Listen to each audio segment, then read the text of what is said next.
Emeralds have long been sought after by humans. Pliny the Elder tells a story that shows the complex psychology of gemstones. As Menes the flute player was overly fond of glittering gems and sent away for an emerald ring, but the ringmaker returned some of the gold he paid for it. The flute player was displeased. By Hercules, he has done me but a bad turn in this, for the merit of the stone has been greatly impaired by this reduction in price. Even emperors could fall under the sway of emeralds, however.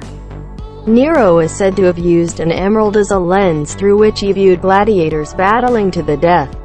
It may be that Nero was short-sighted and emerald was carved to work like a monocle. It may be, however, that his eyes were simply tired, as the Romans believed that emeralds had the power to soothe the eyes. The Inca are said to have worshipped a large emerald as part of their faith in the goddess Amina. The emerald was supposed to have been Amina's heart, and sick people who touched it were immediately healed. Smaller emeralds were offered to her at the shrine. When the Spanish arrived, many of the emeralds were smashed because the invaders thought real emeralds would withstand being hit with a hammer. Rubies have always fascinated people because of their rich, blood-red color. There is not just a symbolic link between the color of these gems and blood. Some cultures thought of them literally as blood. The ancient Rigveda of India describes how a horrible demon called Vala took the throne. Vala was tricked into taking part in a mock sacrifice by the demigods. When he was in place, the demigods really did chop up his body and scatter the pieces across the world. Where his blood settled, rubies began to spring up. Another Hindu text says that rubies are a fitting offering to the gods. He who worships Krishna with rubies will be reborn as a powerful emperor. If with a small ruby, he will be born a king. Oddly, the ancient Greeks and Romans thought of rubies as gendered. In each variety of ruby there are so-called male and female stones, of which the former are the more brilliant, while the latter have a weaker luster. Amethyst is today only a semi-precious stone, but in history it was considered one of the most valuable because of its intense purple color and rarity in Europe. Purple was the color of emperors, and so it had an aristocratic appeal. It was also said to be magically powerful. Pliny the Elder says that certain dubious sorcerers tell us also that if we inscribe the names of the sun and moon upon this stone, and then wear it suspended from the neck, with some hair of the cynocephalus and feathers of the swallow, it will act as a preservative against all noxious spells.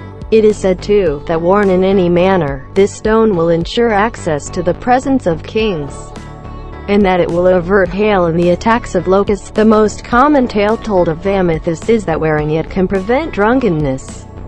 Bishops in the Anglican Church are said to wear amethyst rings in commemoration of an event in Acts where St. Peter tells a crowd that these people, the apostles, are not drunk, as you suppose.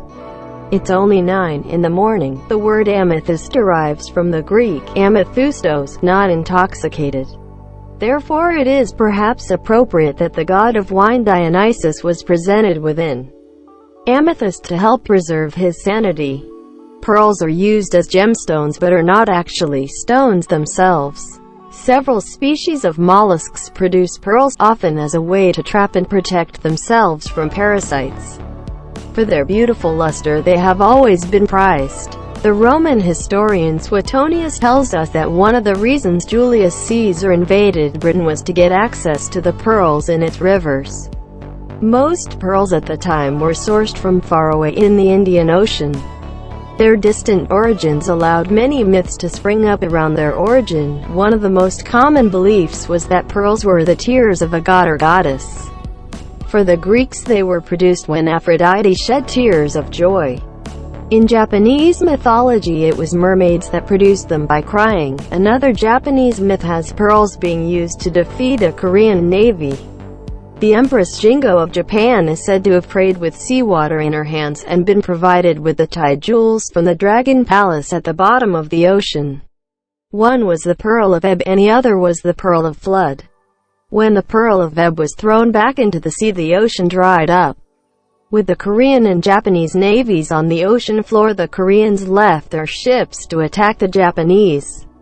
It was then that the pearl of flood was thrown down and the waters rushed back in, drowning all the Korean warriors.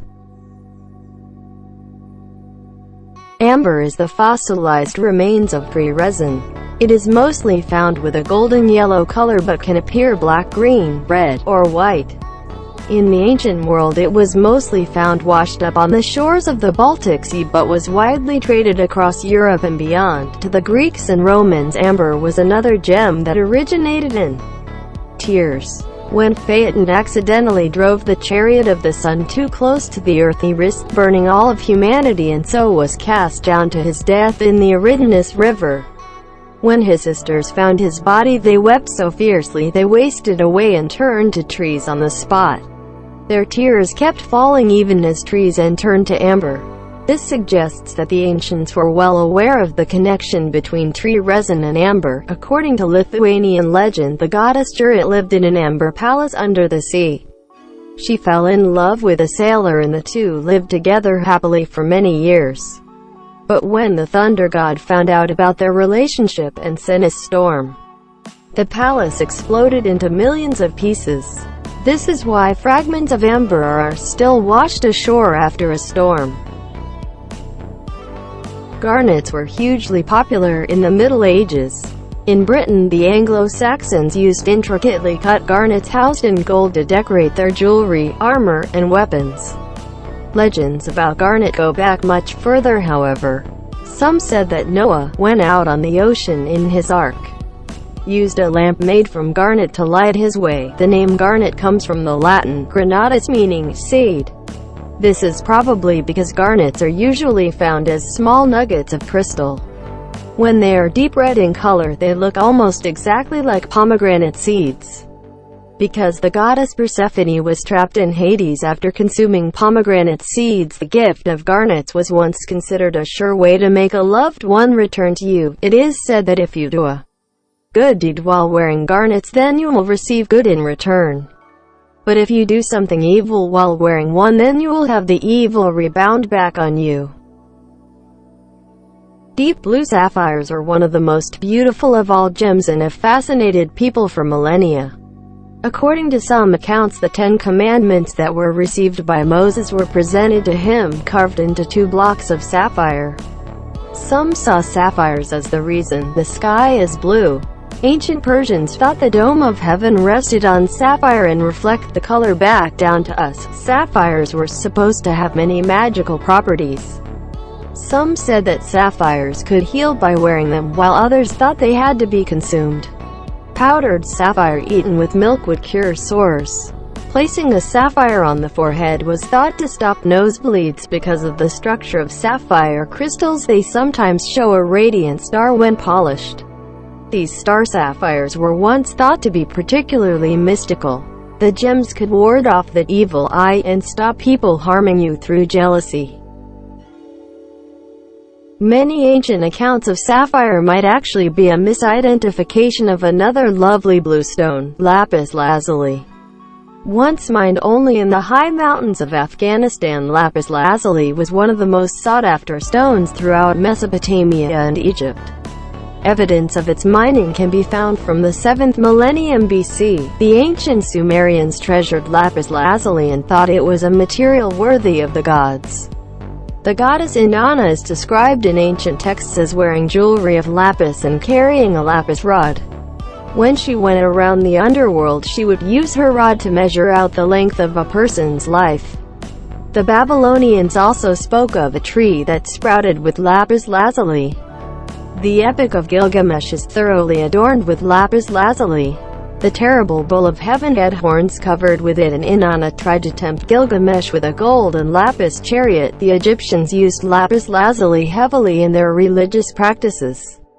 The funerary mask of Tutankhamun is covered in lapis. In the Egyptian Book of the Dead we find that the dead body is turned to lapis. Lord, your upper part is lapis lazuli. Your hair is bestrewn with lapis lazuli.